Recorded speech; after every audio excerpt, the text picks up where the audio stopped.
Una volta partiti da Costantinopoli, i crociati credono di sapere cosa li aspetta.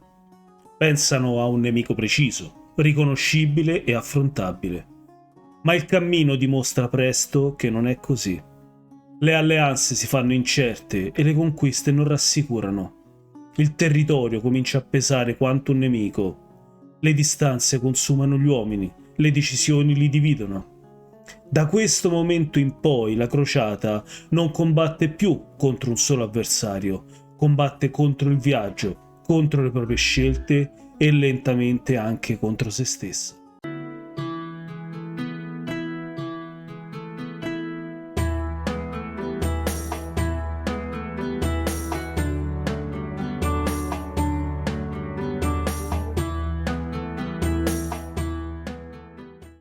Buongiorno o buonasera, a seconda di quando mi guardate. Io sono Emiliano Bultrini e vi do il benvenuto alla Corte del Barone. Lasciata finalmente Costantinopoli ad oltre un anno dalla promulgazione della crociata, i soldati occidentali si muovono nell'entroterra anatolico. La direzione è chiara, Nicea, l'attuale Izmit. Per Alessio è una pedina strategica fondamentale. Capitale dei Selgiuchidi sulle rive del lago Ascanio, non lontano dal Mar di Marmara, Nicea controlla l'accesso all'Asia. Riprenderla significa mettere al sicuro Costantinopoli e l'impero. Per i Franchi, però, Nicea è molto di più. Qui, 7 secoli prima, si era tenuto il Concilio di Nicea, il primo grande concilio della cristianità, un luogo carico di memoria dove fede e guerra si sovrappongono. La missione militare diventa così anche sacra. Tra i capi crociati c'è anche il giovane Tancredi, nipote di Boemondo. Non segue lo zio in ogni passo, ma si muove di più accanto a Goffredo, di cui è uno degli uomini più fidati. Conosce l'arabo e guida alcuni piccoli contingenti tra i villaggi, dimostrando quanto i normanni sapessero muoversi tra i mondi diversi, cristiani e musulmani. I normanni, del resto, non sono soltanto abili, sono i guerrieri più temuti di tutta l'armata. Il contingente di Boemondo è il più piccolo, circa 500 cavalieri normanni e 3000 fanti italici e longobardi. Eppure è anche il più compatto e il più aggressivo. Legati da vincoli di parentela e di fedeltà personali, si muovono come un branco di lupi. E poche settimane più tardi sarà proprio questa disciplina a ribaltare le sorti di una battaglia che sembrava perduta. Alla fine dell'aprile del 1096 i crociati si avvicinano a Nicea, ma per farlo devono attraversare Sivetò. Qui, l'anno precedente, gli sventurati della crociata dei poveri avevano incontrato la morte per mano dei turchi di Kilik Arslan. Quando Fulcherio di Chartres giunse sul posto, rimase colpito dal terribile spettacolo. Vicino al mare giacevano a perdita d'occhio i corpi senza vita dei pellegrini dell'anno precedente. Ossa, teste mozzate, brandelli sparsi tra erba e polvere. Il sangue e la violenza si fondevano con la desolazione del paesaggio. I turchi li avevano uccisi senza pietà, scagliando le frecce letali contro uomini ignari e indifesi. Pulcherio, mosso da pietà e dall'orrore, versò lacrime davanti a quella scena, ma non per il sangue in sé, ma per quelle persone private persino della dignità della morte, uccise senza possibilità di scegliere il proprio destino. Quel campo era un monito. Sivetò ricordava a tutti che il viaggio verso il Santo Sepolcro sarebbe stato pericoloso e che la gloria della crociata si sarebbe conquistata passo dopo passo solo tra il coraggio dell'azione e la consapevolezza della fragilità umana. Il 6 maggio 1097 l'esercito crociato giunge alle porte di Nicea. La città, fortificata già nel IV secolo, era circondata da mura lunghe oltre 6 km e rinforzata da più di 240 torri. Si estendeva all'estremità orientale del lago Ascanio e sul lato occidentale della città le mura affacciavano direttamente sull'acqua, disegnando un pentagono irregolare che sembrava fatto apposta per scoraggiare ogni assedio. Goffredo di Buglione e i suoi lorenesi si accamparono a nord, Tancresi prese posizione ad est e il settore meridionale fu affidato all'esercito di Tolosa. Ma Nicea appariva inespugnabile. Quando il sultano turco Kilik Arslan ricevette la notizia che i Franchi erano di nuovo nelle sue terre e assediavano la sua capitale, non si trovava lì. Era infatti impegnato in guerra contro un altro signore turco. Tornato rapidamente indietro, il 21 maggio tentò di rompere l'accerchiamento lanciandosi all'attacco delle forze crociate. Ma davanti a lui non c'era più la massa disordinata che aveva annientato a Siveto un anno prima. Questi Franchi erano uomini addestrati, disciplinati e pronti. I turchi vennero respinti con grave perdite e il tentativo di sfondamento fallì. Ilk Arslan fu costretto ad abbandonare Nicea, che non avrebbe mai più rivisto. A quel punto la guarnigione cittadina comprese che la città non poteva essere salvata. La scelta fu pragmatica: consegnarla ad Alessio Comneno piuttosto che lasciarla cadere nelle mani dei Franchi. Nella notte tra il 18 e il 19 giugno i soldati bizantini furono introdotti in città su barche sul lago Ascanio e la resa avvenne in silenzio, senza combattimenti. All'alba le bandiere blu e oro dell'imperatore sventolavano sulle mura. Alla caduta di Nicea, il visir fatimide Al-Afdal si congratulò calorosamente con il Basileus. Al Cairo, come a Costantinopoli, la sconfitta dei turchi selgiuchidi venne accolta con soddisfazione. Ma concedere la città ai bizantini fu certamente una decisione razionale, ma aprì anche una profonda ferita. Bizantini e i Franchi cominciarono a guardarsi con sospetto. Alleati per necessità, compresero che i loro interessi non coincidevano e che la lealtà, come le mura appena conquistate, potevano crollare molto più in fretta di quanto sembrasse. Il 26 giugno del 1097 le forze crociate lasciarono quindi Nicea, dirigendosi verso Antiochia e la costa meridionale. In pieno territorio turco, per facilitare l'approvvigionamento, l'esercito fu diviso in due colonne, una sotto il comando di Boemondo, l'altra guidata da Raimondo di Tolosa. Alcuni giorni più tardi, il 29 giugno, Boemondo, che aveva intuito di essere osservato dagli esploratori turchi, ordinò di montare l'accampamento presso il fiume Timbrus nei pressi di Dorileo. Aveva previsto ogni evenienza, la disposizione dei cavalieri, le retrovie, gli approvvigionamenti, era tutto pianificato. Eppure all'alba del 1 luglio i turchi attaccarono con una rapidità inaspettata, scagliando un attacco feroce e improvviso. Frecce e dardi fendevano l'aria, le tende venivano colpite e date alle fiamme, seminando panico tra chi ancora vi dormiva. I normanni reagirono con estrema determinazione. Boemondo ordinò ai cavalieri di smontare e formare un muro compatto. Feriti e cavalieri esausti furono messi al sicuro nelle retrovie, mentre un altro esercito invisibile combatteva al loro fianco, le donne. Portavano acqua ai soldati, medicavano i feriti e correvano tra le linee con coraggio ineguagliabile. Il coraggio dimostrato quel giorno dovette essere incredibile, perché l'anonimo autore normanno delle gesta annota l'eroismo concreto di chi, senza brandire armi, contribuì a mantenere la coesione e la resistenza dell'esercito. Per oltre 7 ore normanni e alleati resistettero come poterono, come un unico muro. Le pesanti cotte di maglia proteggevano i combattenti, ma quasi tutti i cavalli caddero sotto il fuoco incessante. Rassegnarsi significava o prigionia o morte, e quindi i cavalieri decidettero di continuare a combattere fino all'estremo martirio. I turchi, convinti di aver davanti tutto l'esercito crociato, avevano scagliato una quantità enorme di frecce, certi di travolgere i normanni. Ma il calcolo era sbagliato. Davanti a loro c'erano solo alcune poche migliaia di uomini.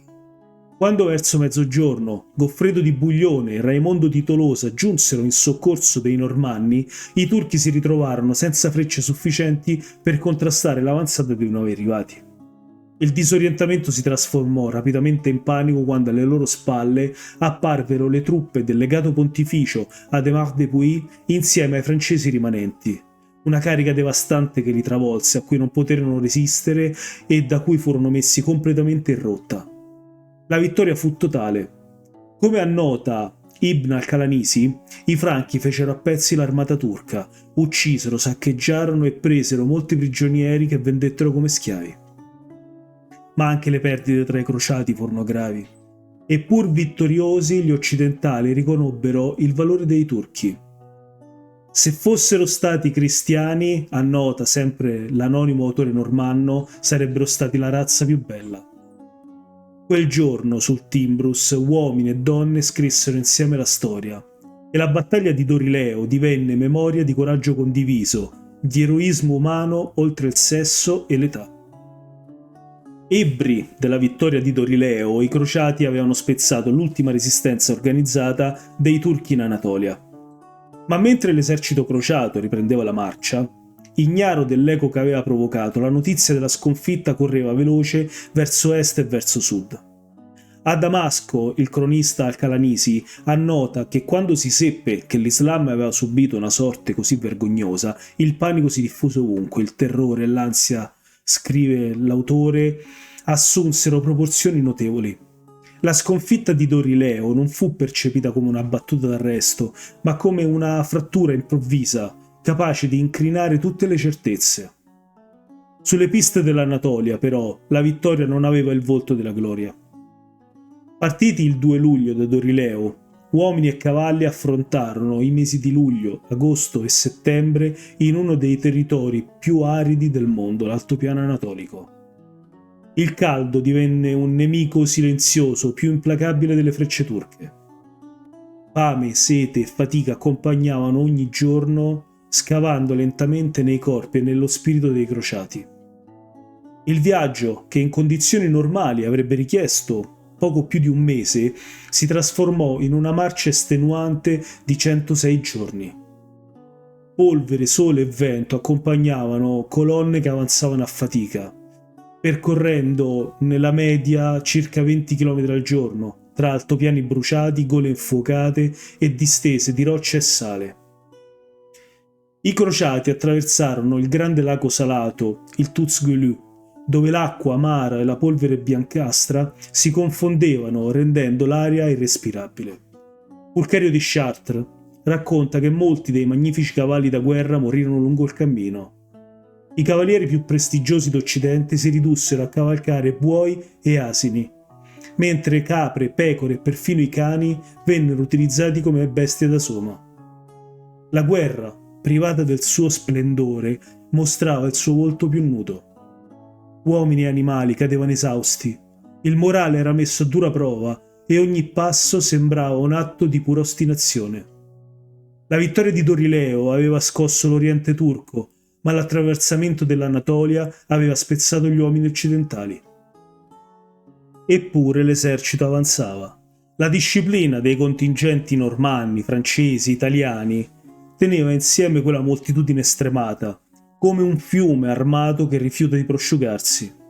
E poi, come un miraggio dopo mesi di fatica, i crociati giunsero nel regno armeno di Cilicia. Lungo la strada piccoli villaggi fortificati e torri si stagliavano contro il cielo turchese. Gli armeni accolsero i crociati con acqua fresca in grandi orci, pane fragrante e frutta dalle tinte sgargianti. Un fanciullo correva tra le tende con un cesto di provviste, mentre i pochi cavalli sopravvissuti, stremati, si abbeveravano in pozze limpide. Ogni sorso d'acqua, ogni pezzo di pane era un piccolo miracolo. I cavalieri polverosi si guardavano intorno quasi inebetiti. Le torri e le mura dei villaggi promettevano riposo e sicurezza. E gli uomini iniziarono di nuovo a raddrizzare le spalle, sentendo il calore e il sangue tornare nelle vene. E mentre a Damasco si parlava di disgrazie e panico, i crociati avanzavano passo dopo passo, rinvigoriti da quel sostegno inaspettato. E all'orizzonte, oltre le torri dei villaggi armeni, si stagliavano finalmente le mura e le torri di Antiochia. Eppure, proprio in quel momento, mentre l'esercito ritrovava fiato e ordine, mentre la marcia sembrava di nuovo possibile, qualcosa stava già cambiando. Non tutti stavano vivendo quella marcia allo stesso modo. Ai margini di quella colonna compatta cominciavano a muoversi infatti figure diverse, uomini che avevano intuito prima degli altri che la crociata non sarebbe stata decisa soltanto dal cammino, né soltanto dallo scontro finale. Tra questi due principi emersero con chiarezza: Tancredi, definito d'Altavilla, e Baldovino di Boulogne, il fratello di Goffredo. Diversissimi per origine, cultura e per carattere, essi erano però sorprendentemente simili nella condizione di partenza. Entrambi erano infatti cadetti, uomini senza un futuro, senza una prospettiva in patria, e per questo perfettamente consapevoli che l'Oriente non era soltanto uno spazio da raggiungere, ma un luogo in cui anche le sacre scritture lo suggerivano, con la giusta dose di spregiudicatezza la primogenitura poteva essere ottenuta, trasformando un secondogenito in un signore. Così, mentre il grosso dell'esercito procedeva lentamente, loro avevano già iniziato a muoversi di lato, lungo traiettorie parallele, anticipando con i fatti ciò che la crociata sarebbe diventata di lì a poco. Non una marcia compatta, ma una somma di ambizioni. La competizione esplose apertamente tra i due in Cilicia. In quel contesto si è visto i crociati furono accolti favorevolmente dalla popolazione locale, che vedeva in quei principi occidentali una possibile protezione contro i turchi. Tarso, la città di Tarso, fu il primo banco di prova. Tancredi arrivò per primo, accolto come un liberatore, e per un momento sembrò che la città fosse sua. Ma Baldovino, giunto poco dopo con forze superiori, spostò l'ago della bilancia a suo favore senza appello. Tarso cambiò padrone non per diritto ma per forza, e Tancredi fu costretto ad allontanarsi, lasciando la città al rivale lorenese. Quella notte fuori dalle mura erano rimasti 300 normanni, e Baldovino, convinto che fosse una quinta colonna lasciata apposta indietro dall'italiano, rifiutò loro l'ingresso e l'ospitalità. Quella stessa notte, quei 300 sventurati furono colti nel sonno dagli incursori turchi e massacrati fino all'ultimo. L'episodio colpì profondamente l'esercito e Baldovino ne uscì segnato, accusato persino dai suoi stessi uomini di essere il responsabile di quel massacro di cristiani. Ma il punto più basso di quella brutta competizione venne raggiunto poco dopo nella città di Mamistra. Qui fu Tancredi a non permettere a Baldovino di entrare in città, costringendolo ad accamparsi fuori dalle mura sull'altra sponda del fiume. Ma i normanni del seguito di Tancredi, ancora furiosi per la strage di Tarso, provocarono lo scontro, come se la loro palese inferiorità numerica fosse irrilevante. Nella notte, tra i due schieramenti scoppiarono tafferugli e combattimenti confusi. Ci furono morti e feriti in uno scontro inutile che persino le fonti dell'epoca definirono poco edificanti. I due capi si riconciliarono poco dopo, ma era ormai una riconciliazione vuota, incapace di cancellare ciò che era stato mostrato con chiarezza.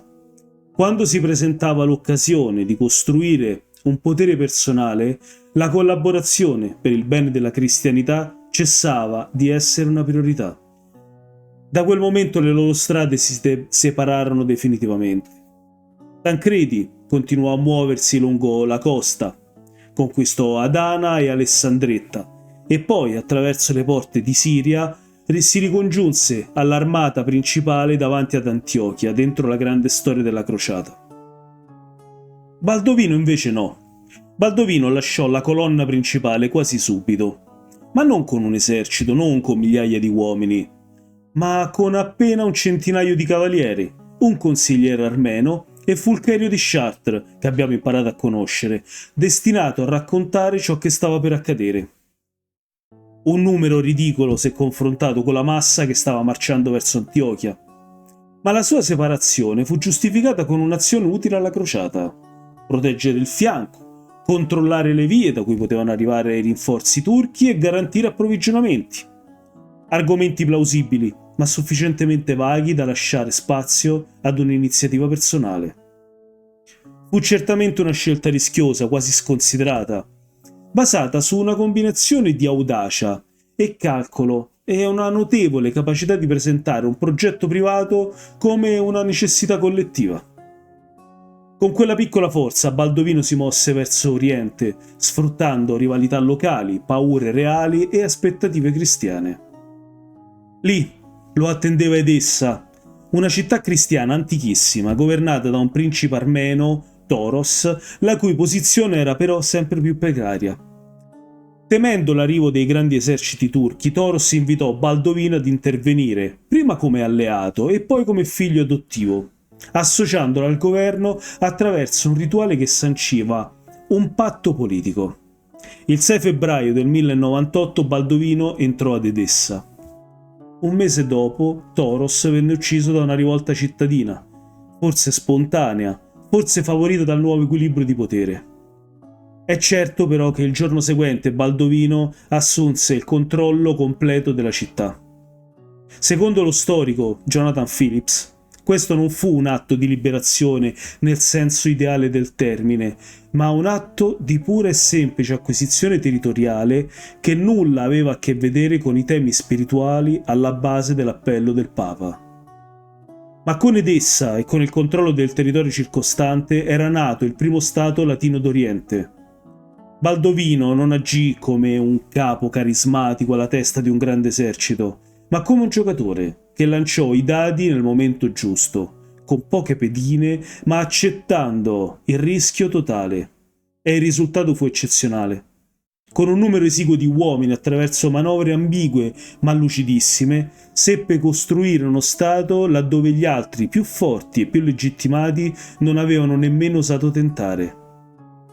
Quando l'esercito arrivò ad Antiochia, la crociata era già cambiata profondamente, non per colpa dei suoi nemici, ma per le scelte dei suoi stessi capi. E il destino di quella spedizione non si sarebbe deciso soltanto sotto le mura di una città, ma anche lungo strade laterali, prese da uomini che avevano capito, prima degli altri, che l'Oriente non si attraversava soltanto, si prendeva. Dopo mesi di marcia, finalmente i crociati intravedono all'orizzonte Antiochia. Le torri si stagliano contro il cielo incendiato dal tramonto e ogni muro, ogni porta sembra respirare secoli di storie e segreti. Sotto il peso della stanchezza, uomini e donne, cavalieri e monaci, baroni e pellegrini sentono riaffiorare il sangue, il coraggio e la volontà di non cedere. Ma la meta è ancora lontana, Gerusalemme. Oltre Antiochia, infatti, si spalancano le terre bibliche, dove il Libano innalza i suoi cedri eterni verso il cielo e le onde del Mediterraneo raccontano storie antiche di conquista e di fede. Le città e i villaggi che furono testimoni della nascita, della sofferenza e della risurrezione di Cristo guidano lo spirito dei crociati. Ogni pietra, ogni fiume, ogni ulivo è una voce che li accompagna nel loro sacro cammino. E mentre la grande armata si prepara all'assedio di Antiochia, alcuni condottieri iniziano a volgere già lo sguardo oltre la crociata, pensando più a se stessi che alla causa sacra, tracciando nuovi orizzonti e domini lungo la strada nelle loro menti.